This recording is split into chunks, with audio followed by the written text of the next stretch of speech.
আমাদের ৩৭ বছর বিয়ে হয়ে গেছে, কিন্তু ৩৭ বছর ওর সঙ্গে আমার থাকা হয়নি। দীর্ঘ ১৩ বছর বনবাসে কাটিয়েছি।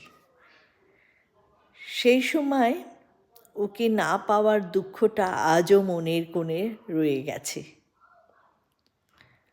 ও অনেক দূরে থাকতো, শুধু ফোন করে একটাই কথা বলতো, ছেলেদের মানুষের মতন মানুষ করো।